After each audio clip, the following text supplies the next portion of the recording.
How's it going, guys? So we're gonna do a game trailer reaction for Honor. This game used to be pretty big back in the day. I want to say 2018, 2019, somewhere in there. I guess that when the game came out. Um, it was definitely an interesting game for its time. It mixed kind of like medieval with fighting style type of ones.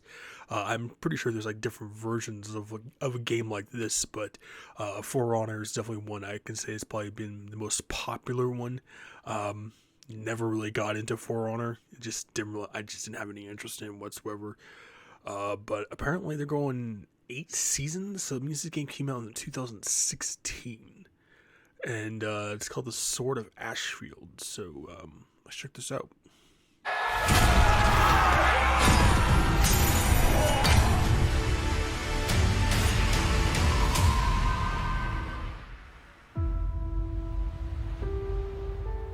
Before the doom, when knights stood mighty and proud, there passed a sword of legend, only to the most gallant. It was meant to protect, to unite. But after the cataclysm, all was lost. In the chaos, the sword fell to me, a lone warden. I would wield it true, to aid those in need. As for the rest, the desperate few, those who would pillage and despoil, I would fight.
You may hear my computer.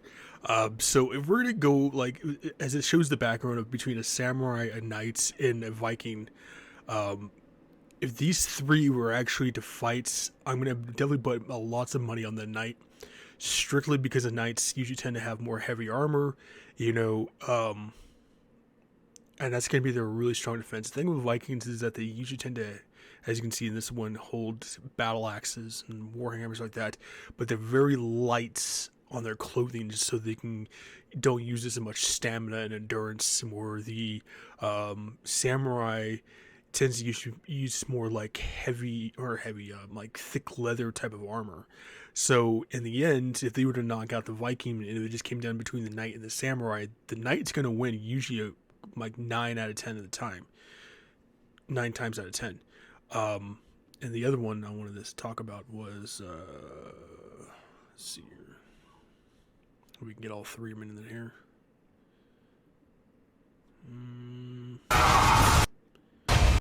You can't really tell, but it looked like it was. I was hoping to try to get like all three men in here.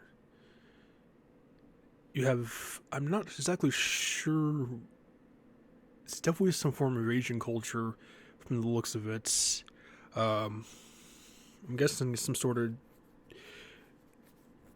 Germanic or Norse, and you have like a really heavy armored guy with the sword and the mace over here. I'm gonna definitely put money on him just because he's more heavily armored compared to these two. But if these two were actually to gang up on him, they might have a chance. But he's willing a shield and a flail, so that right there is going to make a huge difference to try to take someone down that heavily armored. I do like For Honor for the reason. Hold on. Apologize, I had the family there. The one thing I do like about For Honor is the fact that they take all cultures around the world and put them together in this type of like fighting style type of game. And you don't really see that in too many games that are like consistent like this. One of the main ones I can say that's kind of like this in the culture style is Age of Empires. You take all the cultures around the world and have them fight against each other. But this is a lot more advanced than that. If I ever get an next gen console, which I'm still debating on, I might consider picking up For Honor. But like I said, fighting style type games, I would have never been really good at. I mean, the last fighting style game I ever played was in an arcade, and that was Marvel vs. Capcom. On the big old game systems and stuff like that. That's like the last one. And even then, it was like it got to the final boss and lost. So it was like, but I like to just stick to my RPGs and stuff like that. But that's really about it. So let me know. Do you guys still play For Honor? Is it still the big hype? Are you guys ready for season 8, or you guys just kind of like played it for a certain period of time and then just kind of fell off the edge and you just started up a new game somewhere else? But I'll make sure to check out those comments and drop a like, subscribing. And we're at 378 subscribers, so thank you for the last 5 people who've been subscribing to my channel. You may hear some people in the background, so I do apologize. And we're still trying to reach that goal to 500 subs. Alright, I'll see you guys.